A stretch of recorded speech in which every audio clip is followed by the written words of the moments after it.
pleasure to be here to introduce Rabbi Burger. And I just want to say a word about Ari Katz, although I know I don't have to say this because everybody knows it, but just think how our lives in Orange County have been so transformed by CSP, how Ari came here and just gave us a local 92nd Street Y, gave us a way to learn an adult form of Judaism and it really plumbs the depth of tradition and also learning that's very relevant. So, Mazel Tov to CSP and Ari for all he's done. We also meet on a day that is the day after the insurrection in Washington, a tragedy, a historical tragedy, and that has to do with, of course, conflict. And for 4 years and more, much more than 4 years, there has been a lack of conflict resolution in our country. And that's what happens when it gets out of hand. So I can't think of a better presentation for us today on the day after than Rabbi Burger. Ari asked me just to say something about University Synagogue. As you know, as many of you know, and I see many of you on the call here, we have each Friday night an abbreviated Shabbat service at 7 o'clock, and then I interview a significant guest. All of the services since mid-March in the COVID era are on our website. You just go to universitysynagogue.org, press the orange button that says services on the homepage, and everything from Judaica to Dr. Ruth to Katie Porter. Coming up in the next few weeks, we have an actor and comedian named Michael Ian Black, who's written a book about kind of an ethical will kind of book about Menschlichkeit. We've got Diane Tobin and Marcella Campbell from B'chol Lashon, an organization that deals with Jews of color. And then we have Lawrence Barron of San Diego State University in the week after that, talking about Hasidei Umot HaOlam, righteous Christian and Muslim, in some cases, Holocaust rescuers. So Ari, thank you for offering for me to say that. Ariel Burger is the founding director and senior scholar of the Witness Institute, a new project to empower emerging leaders inspired by the life and legacy of Elie Wiesel. He is an author, artist, and teacher whose work integrates spirituality, the arts, and strategies for social change. An Orthodox-trained rabbi, he received his PhD in Jewish studies and conflict resolution at Boston University under Professor Wiesel. A lifelong student of Wiesel, Ariel served as his teaching fellow from 2003 to 2008, after which he directed education initiatives at Combined Jewish Philanthropies of Greater Boston. He recently published a book about his tenure with Elie Wiesel entitled Witness, Lessons from Elie Wiesel's Classroom. It was the winner of the 2018 National Jewish Book Award for Biography. As a Covenant Foundation grantee, he has developed and continues to develop cutting-edge arts and educational programming for adults. He facilitates workshops for educators, consults for nonprofits, and serves as scholar, artist in residence for institutions around the US. And when he's not learning or teaching, he's creating music, art, and poetry. He lives outside of Boston with his family, and we're so glad to welcome Professor Burger here today. Berachlis, thank you so much. And Ari, thank you. Thank you all for being here. Before we begin, Ari asked me to begin every session with a little piece of art that's somehow related to our topic, because I'm an artist and Ari wants me to share that side of myself with you, which is a pleasure to do. So I brought a piece to share with you today, which is related. I'm not going to say how it's related to our topic, but hopefully you'll see as we go.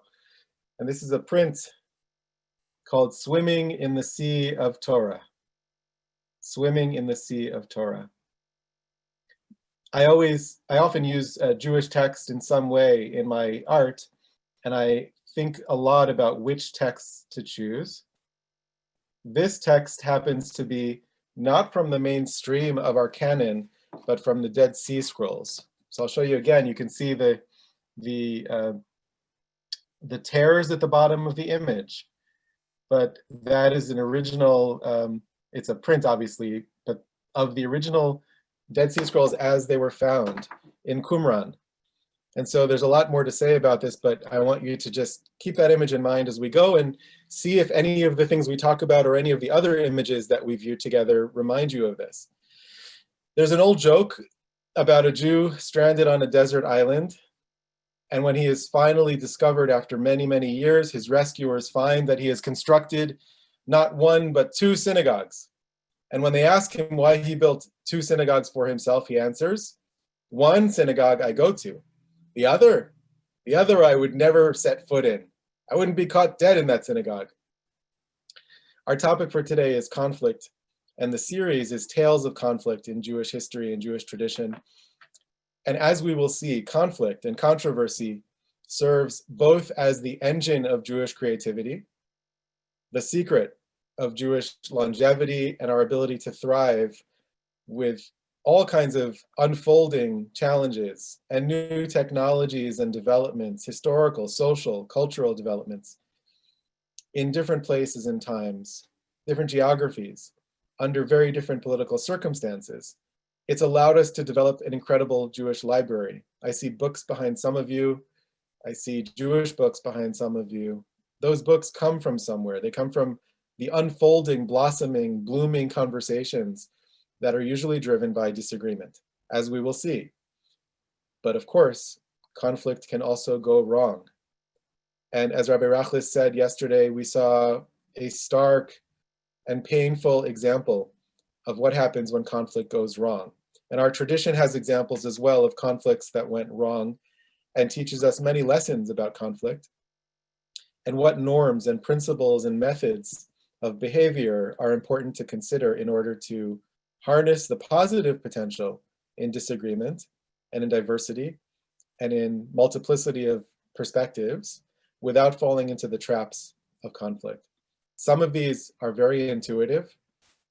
Some of them are surprising. And in the course of this 4-part series, we're going to see several different examples of conflicts that went terribly wrong, some that went right.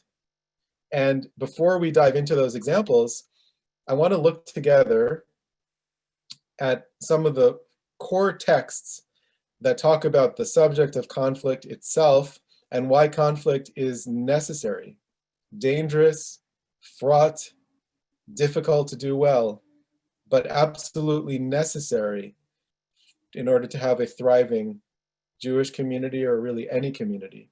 So I'm going to share my screen with you, and we're going to look at some sources inside together. And just before we begin, I want to share briefly that, as Ari said, I would, that the work that I'm doing now, which hopefully I'll have a chance to share more about, inspired by the life and legacy of Elie Wiesel, is in large measure about how to create opportunities for people to come together across political and other differences and share of themselves and share their perspectives and their ideas in a very deeply respectful way.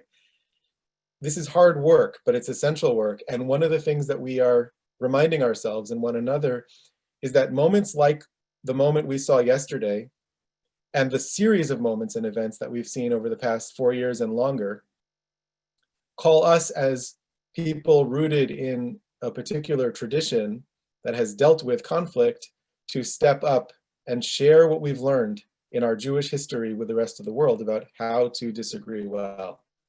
We know how to build 2 synagogues on a desert island and not attend one of them. But we also know how to disagree in a very robust, vibrant, fruitful, respectful, productive way. And this is our moment to share that technology with the world. So we're going to look at some of that technology together, beginning with the source at the top of this source sheet. Avraham was called Avraham HaIvri, Avraham the Hebrew. And if you ever wondered what the word Hebrew itself means, this is a rabbinic interpretation, translation of the word, description of the word, explanation of the word Hebrew. Avraham was called the Hebrew because he stood on one side of the world and the rest of the world stood on the other side. He stood on one side of the ideology and the theology of the time, and the rest of the world stood on the other side. Because the word side in Hebrew is ever. Literally, if you're standing on one side of a river, on the bank of a river, you're on the ever hanahar. You're on the bank of the river, the side of the river, opposite the other side.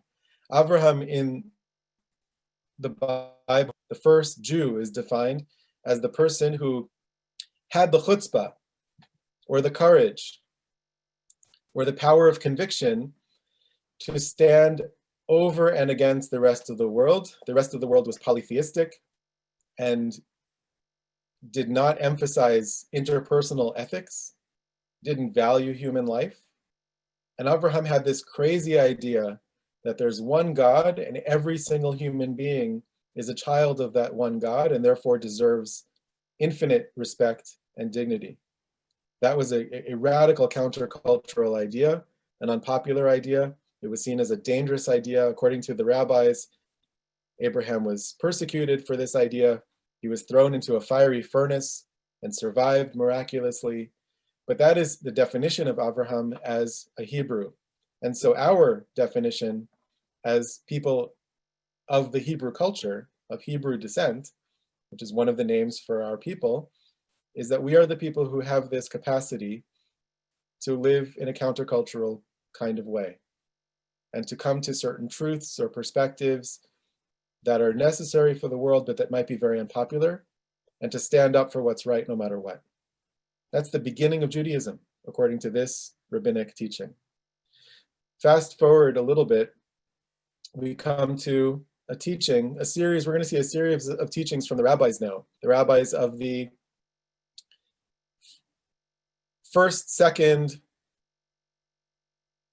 and fourth centuries of the Common Era, more or less. The rabbis of the rabbinic period, the rabbis of the Mishnah, the oral tradition, and the rabbis of the Talmud, which is, of course, the commentary, the unpacking of the Mishnah, which was developed over 500 or 600 years, mostly in Babylonia. And we begin with rabbis in the land of Israel, in Pirkei Avot, the chapters of the fathers. Chapter 1, Mishnah 6, Yoshua, the son of Parachia, and Nitai of Arbel received from them, from their teachers. This is a list of the teachers and the transmission of the tradition all the way back to Moshe at Sinai, at Mount Sinai. And as we go through the genealogy of teacher to student to teacher to student, we have a quote, a kind of best of quote from each generation of rabbis, almost as if a journalist were going from generation to generation, sticking a microphone in front of the great rabbis' faces and saying, give us your best one-liner. Give us the essence of your teaching. So Yoshua and Nitai are this generation's rabbis, and Yoshua, the son of Parachia, says, Aseh lecha rav, which means make for yourself a mentor. Rav is also rabbi or a teacher. Ukanei lecha chaver, and acquire for yourself a friend. V'havedan et kol ha'adam l'kaf zechut, and judge every person as meritorious, which is understood to mean focus on the positive in other people, give people the benefit of the doubt, judge them favorably. We're going to focus on that middle phrase. Make for yourself a teacher, but acquire for yourself a friend. Uknei lecha chaver. Acquire for yourself a friend. What does it mean to acquire something?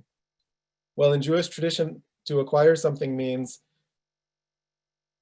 to receive or to earn ownership over something through a specific concrete action that requires some work or that requires giving something up. Maybe you're trading something for something else. Maybe you're bartering. Maybe you're paying for something at the store. There are specific ways of acquiring, but it's not simple, it's not easy. It requires something, giving something up or some work. Making a friend isn't just easy. It's not just something that happens by swiping in a certain direction online or liking someone's Facebook posts a lot. We become friends on social media with a click of a button, but acquiring for yourself a friend is deeper than that. And we're going to have to think about what is that process of acquisition? Why is it so important to have a friend? A little bit, the next source, a little bit later on, we have a really powerful quote from one of the rabbis of the Talmud that can be seen as a gloss on what we just read. Acquire for yourself a friend. One of the great rabbis later on, Rava, a second or third generation rabbi of the Talmud, of the Gemara, says, O chavruta, o mituta. Either not give me liberty or give me death, give me a friend or give me death. Without friendship, I can't live. And Rava is commenting here on the famous story that for the sake of time I didn't include here, but it's the famous story I'll just reference briefly of Choni the circle maker, who is, among other things, the story of Choni is the Rip Van Winkle of Judaism, because Choni is a great rabbi who falls asleep for 70 years. And according to the legend, he wakes up after 70 years and all of his friends are gone and no one recognizes him anymore. And he's alone. And in that loneliness, he suffers greatly because he's bereft of his friends and his community and the community of sages and his conversation partners. And importantly, those friends of his, the other rabbis who would argue with him all the time. He's bereft of his argument, opposite numbers, his chavrutot, his opponents, his intellectual opponents, and without them, he wishes for death. Rava comes along a few generations later and says this famous phrase, O chavruta, o mituta. We can't live without friendship, but the word friendship in Aramaic, chavruta, is the same word as the word for a study partner. Now I have to tell you that one of my formative experiences as a person was studying in yeshiva, studying in an academy for Jewish studies. And the way that we study in a yeshiva, and you may have experienced this elsewhere, is we study in chavruta, which means we study with a partner. It's called dyadic study. It's a one-on-one study session. Afterwards, you go into a lecture, you hear from the rabbi, but you don't begin there, you begin with a partner.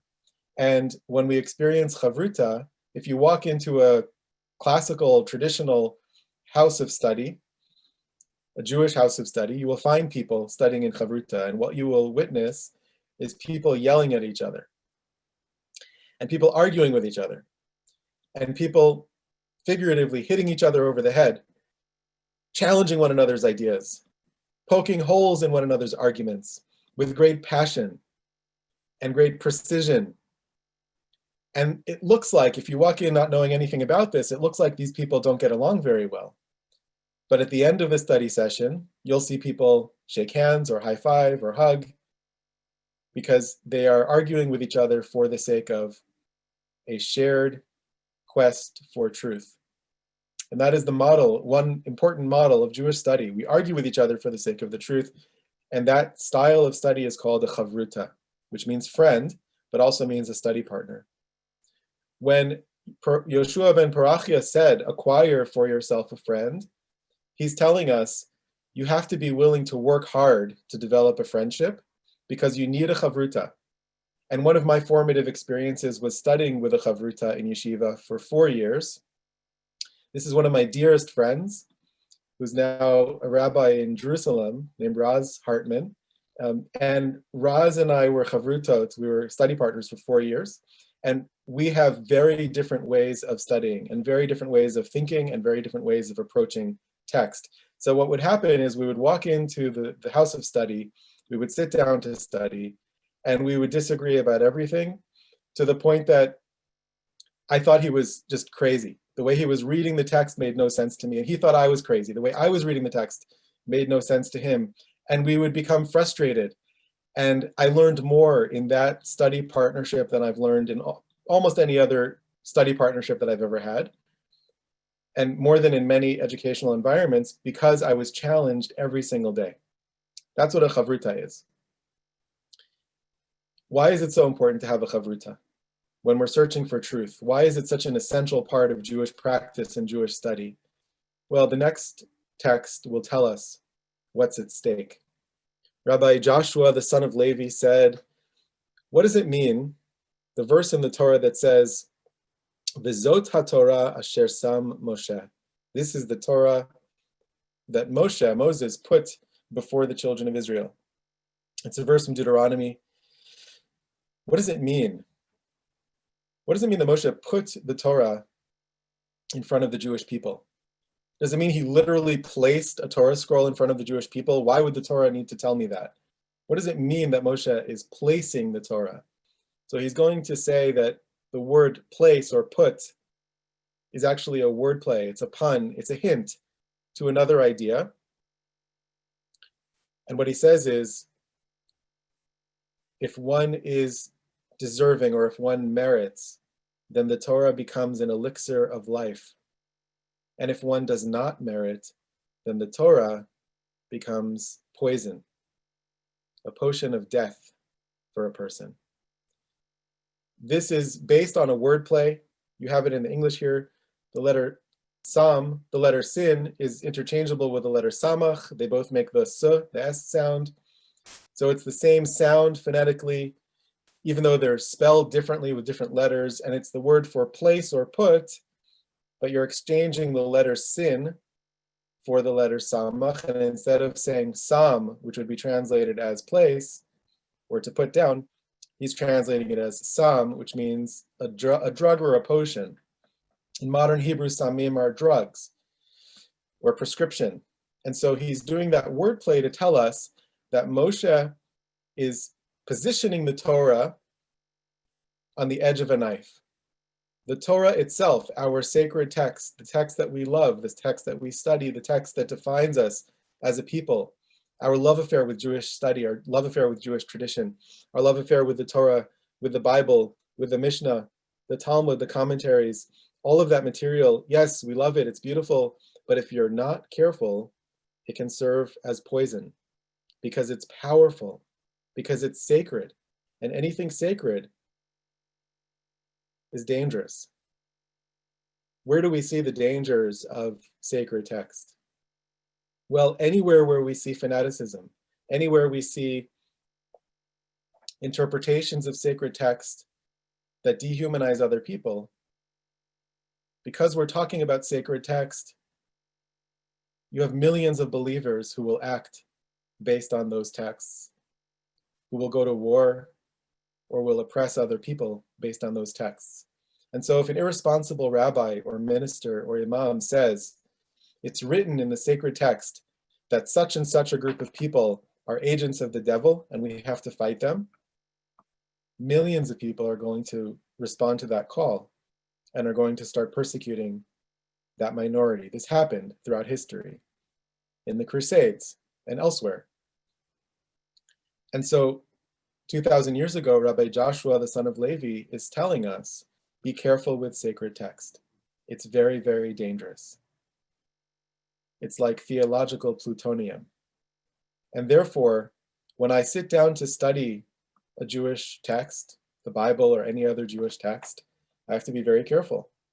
I have to look for interpretations that bring blessing to the world and not, God forbid, the opposite. And in order to do that, I have to become aware of my own biases, the weaknesses of my own interpretations, my own assumptions, my own prejudices. If I bring a racist perspective to the text, I might develop a racist interpretation of a text. And if I do that and I share it with others, it can cause tremendous harm. There's only one problem. It's very difficult for me to see my own biases and assumptions. They're invisible to me. How can I possibly see my own assumptions? It's like becoming aware of the glasses that I'm wearing when I spend all day looking through the lenses of my glasses at the world.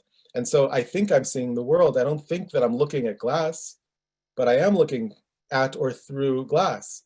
And it's shaping the way I see the world. If I have a good prescription to my glasses, I'm seeing the world more clearly. If my glasses are distorted somehow, or I've outgrown my prescription, I'm seeing a distorted world.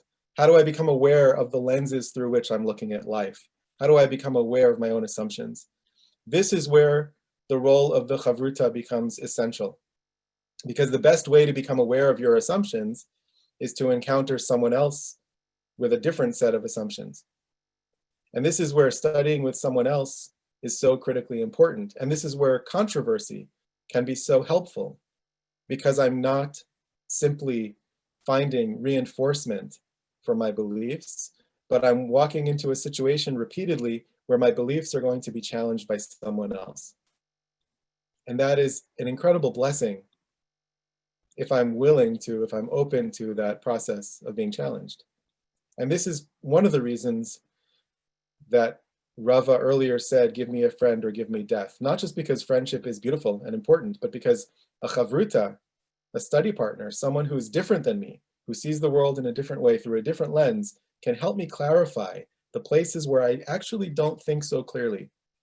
And this is why we could imagine political conversations around the dinner table or on social media that are productive and fruitful, mutually beneficial, where we listen to each other, where we're willing to be challenged, where we interrogate ourselves and one another in a beautiful way that leads us towards the truth.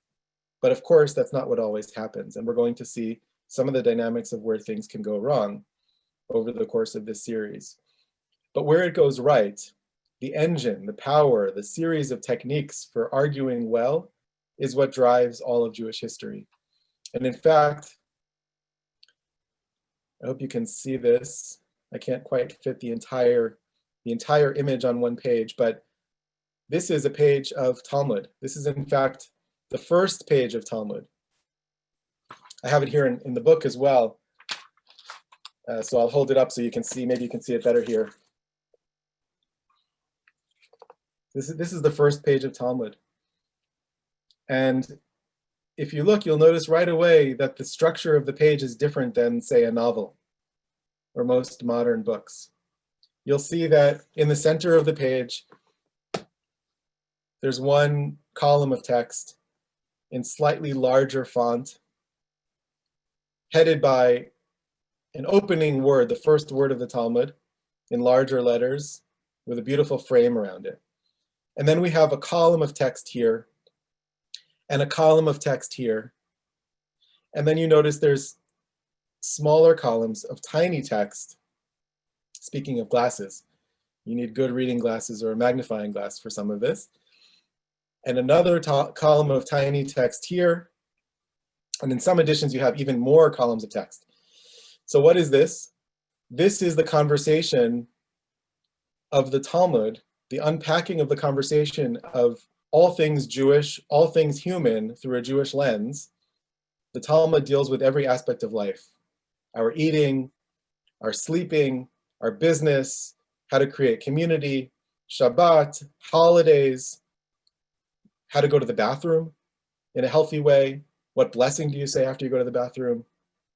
Sex, money, almost every area of human life you can imagine is discussed in the Talmud in a weaving of conversation, in a weaving of conversations about law and about legend, all interwoven over many generations. And it begins with the column in the middle, which represents the text. This is the text of the Mishnah from the 1st and 2nd centuries of the Common Era. This is the text of the Talmud from the 2nd through the 6th, or perhaps 7th centuries of the Common Era. And what we have here, if you dive into it and you start to unpack it or look into a translation, is arguments. And so the rabbis are discussing here in the very first Mishnah, the very first discussion in the Talmud, when is the earliest time that you can recite the Shema prayer in the evening? And the very first thing we have is an opinion. And this is the opinion of Rabbi Eliezer, one of the great rabbis of the Mishnah. And the other sages disagree and they have a different opinion. And Rabban Gamliel, who's the president of the courts, the leader of the academy, has a third opinion. So we begin all of Talmud study with a disagreement. And this disagreement is played out through the Talmud itself. And then we have commentaries from 500 years later from Rashi, the great medieval commentator who lived during the time of the First Crusades in France. And then we have Rashi's grandchildren and sons-in-law disagreeing with Rashi, with their grandfather and their father-in-law. And then we have other commentators disagreeing with Rashi, disagreeing with Rashi's grandchildren, and it continues to develop, and it continues to develop. And when I study with people, with adult learners, I ask them, what do you think is the most important part of this page? And there are all kinds of answers, but very often people will say, well, the text with the largest font in the center is probably the most important because it's at the center, because it has that large font. Even in Hebrew, Aramaic, even without translation, you can see it looks prominent. And there's some truth to that. It's not a wrong answer. But a more correct answer, I believe, is that the most important part of this page is the white space around the edges of the page. Why? Because this is where, when you study, you write down your own questions, your own ideas, your own thoughts. And over time, that's what keeps the conversation alive. That's what keeps the conversation flowing and eternal and relevant to today's reality. And I often remind people that the great commentator Rashi, from the time of the First Crusades in France, when Rashi studied Talmud, Rashi didn't have Talmud on his Talmud page. Rashi only had the Talmud itself. And then Rashi wrote his own questions down. And someone later on incorporated that into the page. And then Rashi's grandchildren had the Talmud and Rashi, but they didn't have their own commentary until they wrote it. And it was added to the page, and so on and so on. And this unfolding conversation of tradition is really a big part of what's kept Judaism alive, and Jews alive and thriving through all these millennia. And all of it is based on constructive conflict. All of it is based on controversy and disagreement and the quest for truth. And most of the time, it's a deeply respectful kind of disagreement, and it's led to the development of a Jewish library. And this is just one photo. It's not even the most astonishing photo of a Jewish library. If you look at some of the larger libraries that capture the Jewish canon, you'll see many, many, many thousands of books. But this is just to give a little glimpse of all of the books that have developed from that kind of page structure into volume after volume after volume of commentary on the commentary, which is called the super commentary, meta commentary. And it's all built on the fundamental method of disagreeing well. And so if you say something, if you make a statement about life or a policy statement or a suggestion, my job as a good friend, my job as a good chavruta is to disagree with you. But not for the sake of being contrarian. My job is to help you refine your thinking by poking holes in what you've said, by questioning and challenging from a place of respect. So over the course of this series, we're going to see examples of what are those elements of respect, of good listening, of making sure that we're talking about the same thing, of avoiding ad hominem personal attacks that allowed the rabbis to disagree with one another for several thousands of years without coming apart at the seams. And what happens when it doesn't work? What happens when there are schisms because things get personal, or there's a lack of respect, or the disagreement is not really from a place of the sincere quest for truth, but something else is motivating the disagreement. And now we're going to turn to one example, a famous example from the biblical period, perhaps the most famous example of a disagreement that was seen as insincere, problematic. We're going to spend a few minutes on that, then we're going to open to your questions. So first, we're going to see, again from the rabbis, a famous reference to this biblical story. The rabbis teach that every or any dispute that is for the sake of heaven will in the end endure. But a dispute that is not for the sake of heaven will not endure. Endure here seems to mean it will either lead to positive consequences, or the controversy will never fully be resolved because both sides of the controversy will be legitimate. And therefore, we'll be able to sustain the conversation for a long time to come, and that's the positive thing. But it has to be for the sake of heaven. What's an example of a controversy that was for the sake of heaven? Well, it happens to be the controversy that we're going to see next week, the controversy of Hillel and Shammai, two of the great rabbis of the early rabbinic period. We'll come back to them next week. But what's a controversy that is not for the sake of heaven? This is the controversy of Korach and all his congregation, all his followers. The very first breakaway minyan, the very first breakaway synagogue in Jewish history happened in the time of Moses. We're going to see that story now briefly from Numbers, the book of Numbers, chapter 16. Korach was from the tribe of Levi. He was a Levite like Moshe. Moshe was the leader of the Jewish people. We're meeting Moshe in this week's Torah portion. And Moshe is the leader who has taken the Jewish people out of Egypt. At this point in the story, in Numbers 16, the Israelites are in the desert. And they're in the desert. It turns out they're going to be there for 40 years. And many, many things happen during that period of the desert. The Hebrew name for this book of the Bible is actually not Numbers, it's Bamidbar, in the desert. And in the middle of their journey in the desert, Korach, one of the Levites, a cousin of Moses, took himself, along with Datan and Aviram, the sons of Eliav, and On, the son of Pelet, who were from the tribe of Ruvain, and they rose up against Moshe with 250 other Israelites, leaders of the community, and they combined themselves. They joined forces against Moshe and Aaron and said, Rav lachem, you have gone too far. You've taken too much leadership upon yourselves. Moshe, you've become the leader of the people. Aaron, you've become the priest, the high priest of the people. You've gone too far. Ki kol ha'eda kulam kedoshim, all the community are holy. Everyone in the Jewish people is holy, and the Lord is in their midst. And so why do you raise yourselves above the congregation of God? Why do you take the leadership? Why don't you share the leadership? So at first glance, it actually sounds like Korach is saying something wonderful. It sounds like he's arguing for a non-hierarchical kind of leadership model. And when I read this for the first time, it's sort of appealing to me. It's true that all the people are holy. Maybe there's a more democratic way of developing our political structure rather than having a great rabbi and a great priest leading us.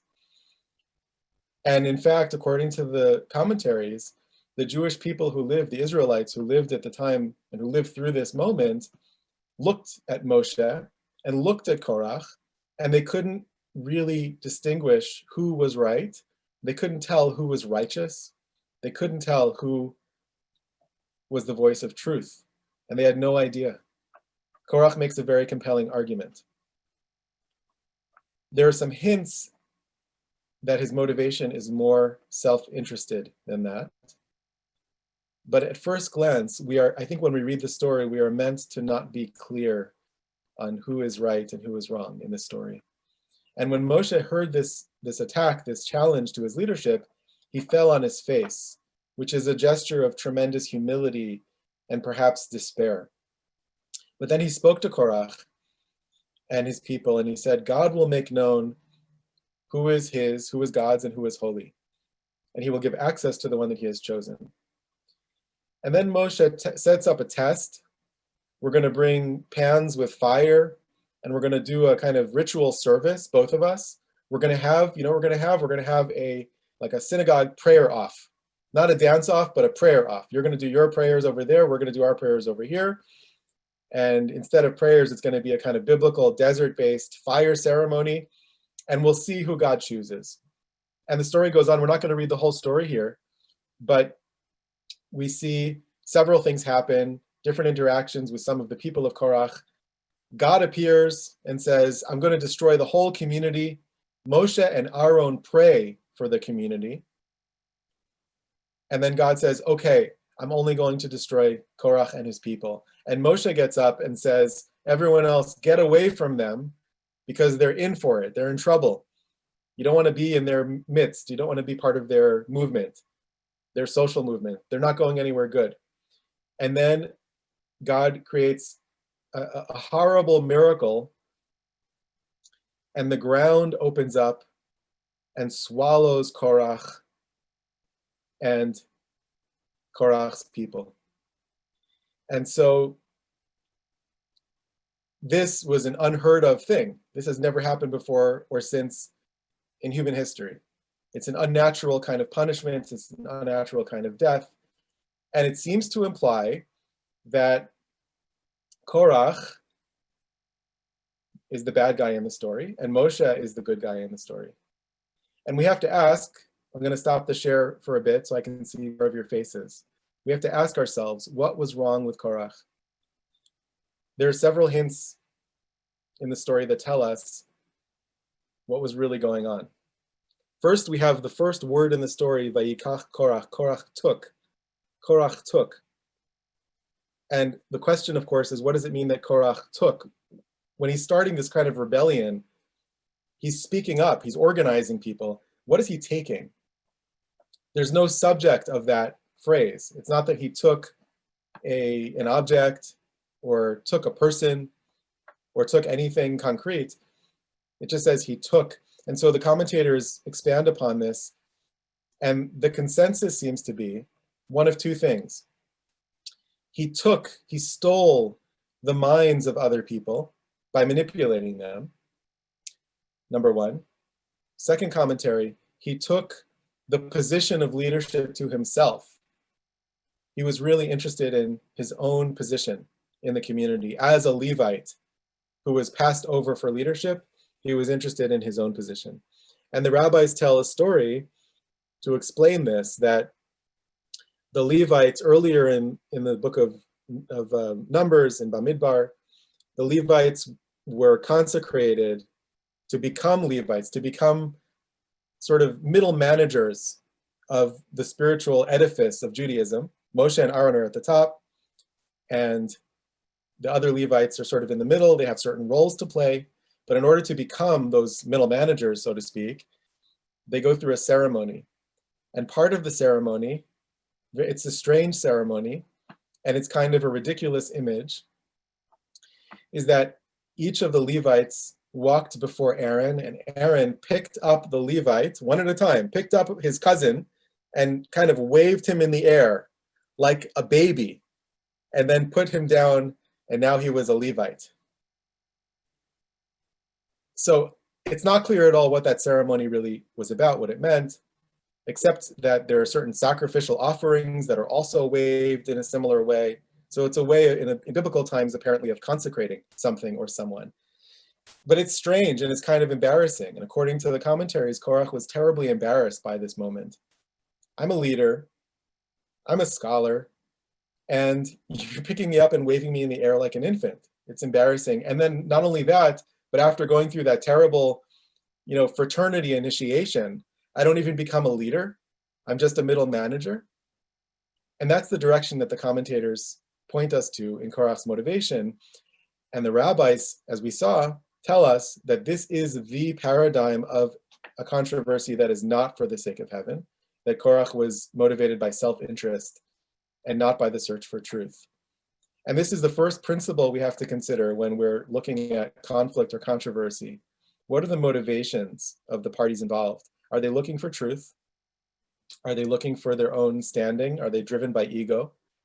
Are they trying to gain power or status or acknowledgement? And the difficult thing about this is that when I'm in a disagreement with somebody, I may not even know what my motivation is at first. It takes work to identify my own motivation. Sometimes I'm hiding it from myself. But in this case, we're talking about an attempted coup, like similar to what we saw yesterday. Korach is attacking the leadership structure from a place of, on the surface, a veneer of righteous indignation. But underneath that veneer of righteous indignation is personal self-interest, a certain sense of humiliation, a certain sense of wanting revenge for that humiliation. And that is not for the sake of heaven. And as we're going to see in future sessions, the first test of controversy, a conflict, to determine whether it is positive and constructive or destructive is the motivation and the level of personal investment. And it takes work to identify and clarify that. when that is clarified and when someone is coming from a place of positive search for truth and not ego, then controversy and conflict can be very positive. One of the ways that you can identify this very easily in retrospect is what happens when someone is really pushed into a corner and their conversation partner, their chavruta, their opponent, just destroys their argument. So when I was studying with my friend Raz, there were times when he poked such powerful holes in my argument that I had a choice. I could dig in and I could insist that I was correct, even though he was holding evidence up in front of me to show me that I was not correct, or I could admit that I was wrong. We find the rabbis of the Talmud very often admit that they were wrong. They change their opinions. We also find instances where they don't. We're going to see at least one of these in our series together. But very often the rabbis say, "You're right. I didn't think of that." It's a very simple move. It's a very simple thing to say. But when you've invested a lot of time and energy in an argument, it's hard to do sometimes. That's the first test to determine the motivation of someone who's involved in an argument or a dispute. Are they willing to admit that, you know what, you made a good point? And related to this, the last thing I'll say, and then we'll open to your questions, is very often you've heard of the straw man argument. Very often we present the other side in its weakest form. And so if you and I are arguing about something, I will repeat your argument, but in a sort of caricature. I will exaggerate your argument, and then I'll poke holes in it, because it's easier to poke holes in and challenge an argument that is exaggerated and inflated and more extreme. That's called a straw man argument. And one of the principles for positive constructive conflict that I've learned and that we teach in our work in the Witness Institute, and that I practice myself as much as possible, is to do the very opposite, to use something called a steel man argument, which is to build up your argument and strengthen it as much as possible, and to relate to the strongest version of your argument, to relate to the strongest version of my opponent's argument. It's a mark of respect, but it also helps me, if I'm really sincerely looking for the truth, to notice the holes and the weaknesses in my own argument. And so all of this begins with the acknowledgement that Torah and the process of arguing can be a potion, an elixir of life. It can lead us to truth. It can lead us to insight. It can lead us to wisdom, but it can also lead to devastation. And as we will see in Jewish history, there were many times that arguments and controversies and conflicts that were driven by some sort of personal investment, some sort of fear or anxiety, some sort of ego trip, can often lead to destruction and devastation, not just for the individuals involved, but for the entire community. And we're going to see some of these examples of splits in the Jewish community that affected sometimes hundreds of thousands or millions of people. And that's one of the tragedies of Jewish history, is that we're very good at arguing. And when we do it well, we're the best at arguing well for the sake of truth and revealing truth. And it's an unbelievable skill, an unbelievable set of tools and methods. When we do it badly, we do it worse than anyone, and we end up on, each one of us, on a separate desert island with at least 2 synagogues, one that we will never set foot in. So I will pause here for your questions. Ari, I'm going to mute again because I know there's feedback when you speak, and I'm not muted. So tell me, please, what are people asking? Okay, so you can hear me. A few quick things, and also I'll give Rabbi Rochlis an opportunity to ask a question if he has one after my points. Number one, Raz Hartman was your partner? I cannot believe that. A great story is I was looking for his minyan. Doesn't he have a minyan in Nachlaot? And I was in Israel with Amy, walking the streets of Nachlaot looking for the Raz's minyan. So we'll talk afterwards how I can find his minyan. It's a great story. Number two, I noticed that in the story of Korach, you gave us the talking about buying yourself a friend. So the word in Hebrew is Knei lecha chaver. What's the first word in the Korach story? It's vayikach. So he's not trading, he's taking. Vayikach, he's taking. So that's a hint maybe in how we should be interacting with people. In trading ideas. A question that people have asked is, how do we know when we get to the truth? So you're arguing in chavruta, Do you get to the truth? Do you ever get to a point where you and your chavruta Raz or anybody else gets to the truth? Can we as a people get to the truth? Or is it an ongoing battle? I spoke of the quest for truth. I think it's never ending.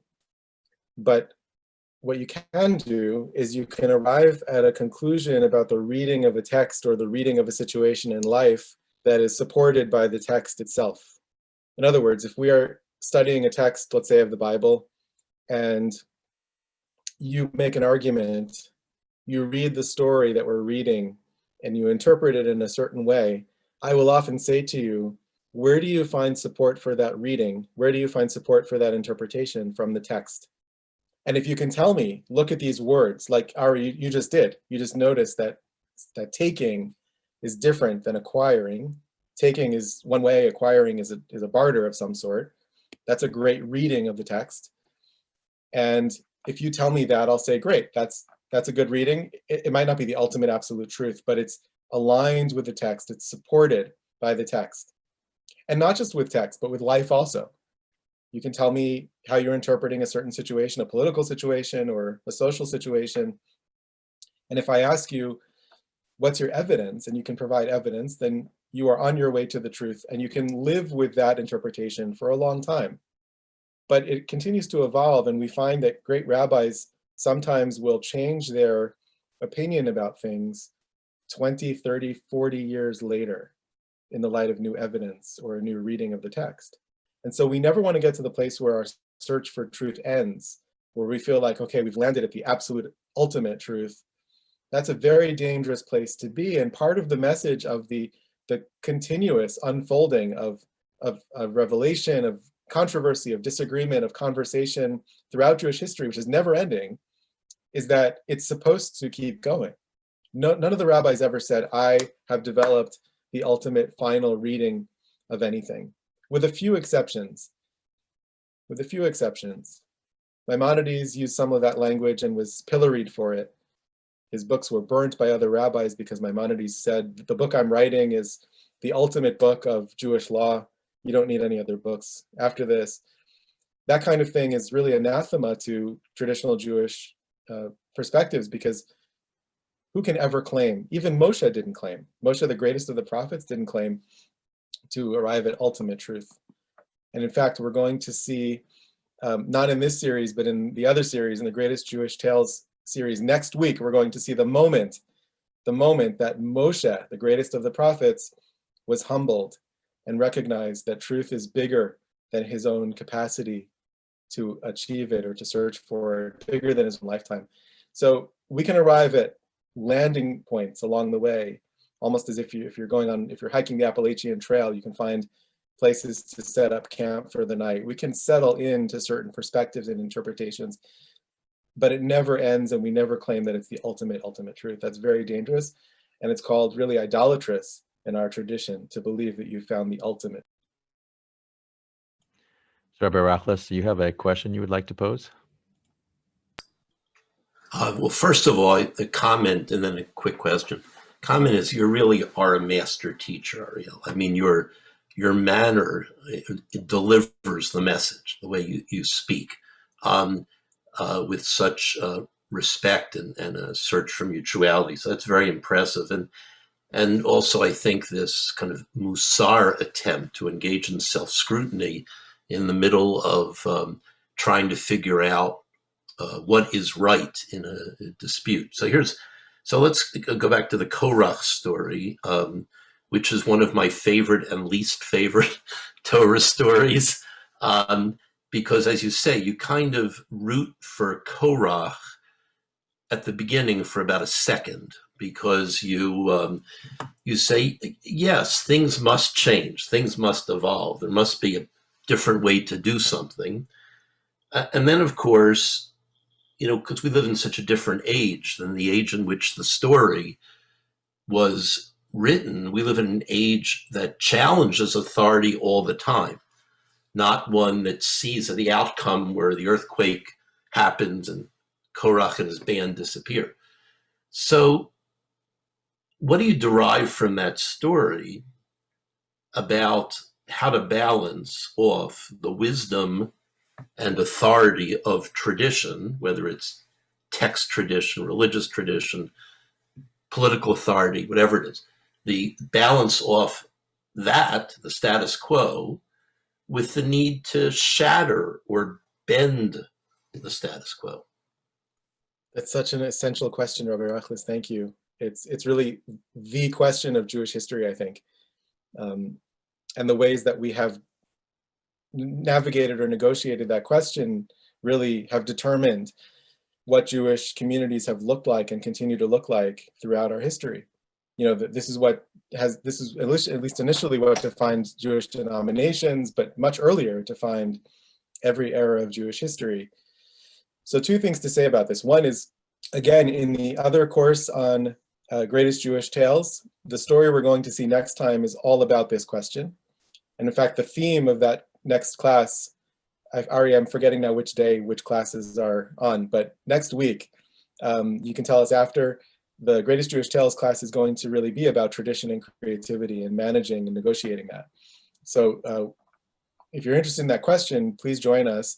The other thing to say, and this is my favorite part of the Korach story, and it's kind of a footnote to the Korach story, is that strangely, very strangely, 10 chapters later, I believe, in the book of Numbers, we have one of the shortest verses in the entire Torah. And it's in the middle of a genealogy, one of the boring parts, one of the begats in the Torah, right? That's telling you so-and-so begat so-and-so, and these are the family of the so-and-sos. And it goes on for a long time, but in the middle of that genealogy, we have a verse that says, Uvenei Korach lo metu. And the children of Korach didn't die.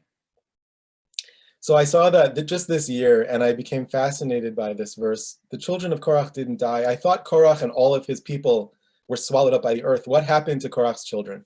And I started to dig.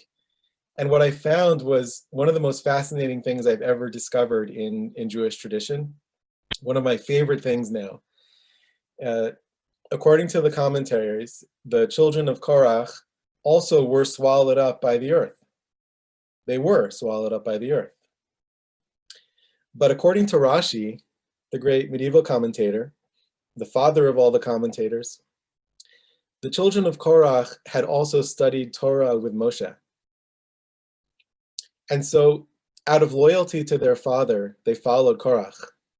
But they were torn because they also loved their teacher, Moshe. And they had a kind of inner conflict. And because that was their psychological state at the moment that the earth opened up, according to Rashi, and he's drawing on earlier rabbinic traditions, the children of Korach fell into the earth, and the way it's described is really they fell into hell. And there's a whole conversation about what is hell in Jewish tradition. I thought there was no hell in Jewish tradition, but here there's some version of Gehenna or hell. They fall into hell, but because they loved Moshe, their teacher, they fell into a high place in hell. A high place in hell was put aside for them. And I started thinking, what does that mean, a high place in hell? And is it better to be in a high place in hell or a low place in heaven? And just around the same time, I read a quote by Leonard Cohen, one of our great sages of blessed memory. Leonard Cohen said, "The world needs more dirty saints." Now, I'm not sure what he meant, and that could be a very bad thing.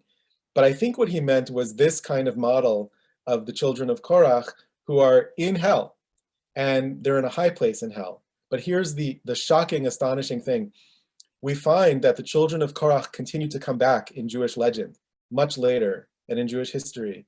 And we find 2,000 years after the children of Korach descended into the earth, we find that one of the great rabbis is traveling in the desert.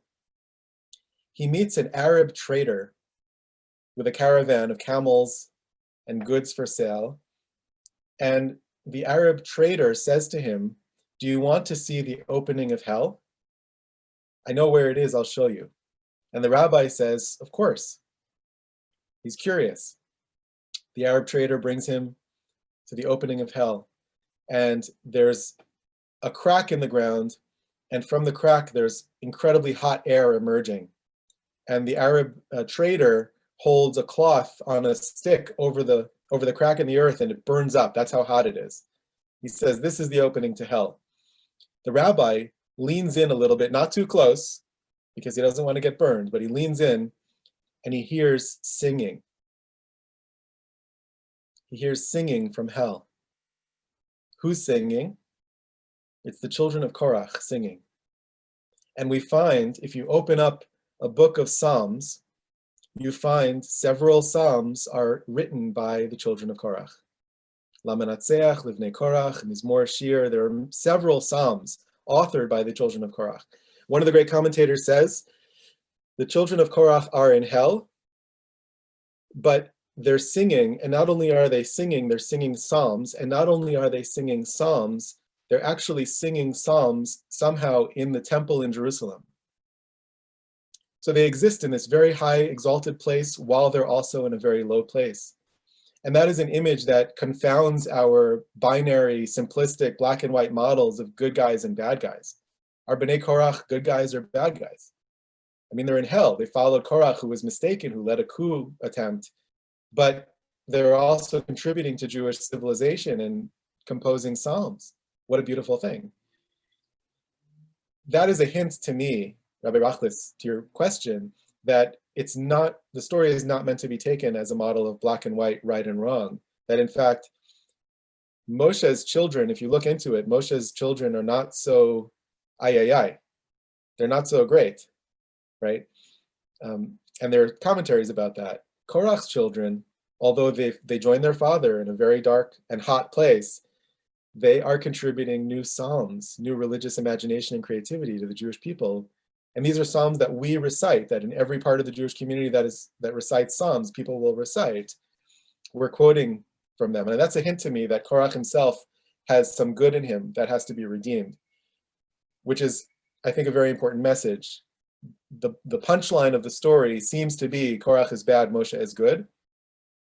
But the later traditions, these later legends, complicate that narrative radically. And I think that complication is something we see over and over again in Jewish life. Don't fall into the black and white thinking. There are good guys and bad guys sometimes. There are evil people who need to be called out and fought, who are beyond the pale. That does exist. But very often the middle, the gray area, is much wider than we think. And we have to engage with people even if they're existing in some kind of hellish ideology, because perhaps there's still good in them that can contribute to our civilization and our communities. So I think it's not a simple thing. And from your question, I know that you know all of this. That's where great rabbis live, is helping us negotiate these places of complexity. And the world is complex, and people are complex. And as Andrei Solzhenitsyn said, it would be very nice if the line between good and evil was identifiable in the world, but the truth is it runs through every human heart. Well, we're out of time and people have asked questions, but you've asked, and I'll share with you the chat so you can, if you want to follow up with people directly on their questions, and you've offered that, so that's very nice. I'm just trying to keep things so some of us can work and keep things moving and keep it within a tighter frame. But I thought it was a great opening to the series. And I look forward to following up on this series and all of our other programs. Next week, the program about the greatest tales is on Tuesday. And then on Wednesday, stories by and about Hasidic masters. And then Thursday, tales of conflict and wrestling with sacred texts. And then Sundays are legacy of Elie Wiesel. So what I like so far is everything is tied in. So what you talk about here ties into other programs. And we have many people that I think have been in all programs so far. This is program number 4.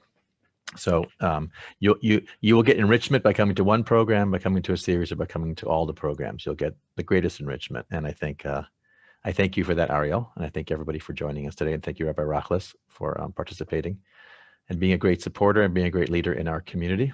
And I look forward to seeing you all on Sunday. If not Sunday, sometime next week. Lots more programs coming up. Ariel, any final thoughts? I just want to say that I know many of you had questions we didn't get to, and I want to invite you, I'll look at the chat that Ari will share with me, but I also invite you to email me if you had a question that was really burning that you really wanted to ask. You can email me and I will respond. It might take me a little while, but I will respond to you and I'd be happy to hear from you. You can email me at info@arielburger.com. I'm going to write it. I'm going to chat it. I think it's info at at Ariel Burger. arielburger.com. And I'd love to hear your questions. The questions are very precious. I don't want to lose any of them. Okay, so with that, go back to your news channels if you dare. The 24 hours is just still going on, and lots happening. But I think you've given us things to think about here, and a great way to think about the Chavruta model as well. We all play with it a bit in our synagogue, but I think in our own lives. But I think you've made it sharper in a certain way as to what the goal is of the Chavruta, and the fact that Raz Hartman was your Chavruta also adds to your legacy for us. So now we have to figure out how to get Raz on with you here. We'll talk about it. Okay, everybody. Have a great rest of your day. Be safe. Please don't storm any public buildings today. Stay in your houses. Don't get COVID. Get your vaccines. Martha Hauptman, I'm glad you're back. And Rosella Bernstein's good to see you. And the Rubens, of course. Hi, Rita. I see a J. Abrons. Welcome. Carrie Myers, of course. And Ron Morrison has become a chassid of CSP in retirement. He's on all the programs. Ingrid Rothman, good to see you. Howard and Joan, as always, with the Brooklyn Bridge behind you. And Aviva Forrester. Tell Fred I say hi. Tell him he would enjoy some of these. You say, Ari tells Fred, come to some of these. Elie Wiesel, he'll like that one. Okay, and Louise Sherby, of course, from New York City. I see you there. Sophia Zaslavsky, welcome. Jeff Podlis, you're also a chassid of CSP. I can't name you all because there's so many of you on here. We're like 200 people at our class. It's amazing. I see Leonie Kramer. Good to see you, Leonie. And Sandy Chakmak, I see you. Okay, Susan Glass, and of course the Browers. I see you. Thank you for being great people. Tell me how your olive oil is, by the way. I haven't heard anything. And Howard Merowitz, keep the questions coming. Toby Balma, thank you for your questions. Take care, guys. See you Sunday. Hey, Yana, good to see you. Bye. Bye, everyone. Take good care.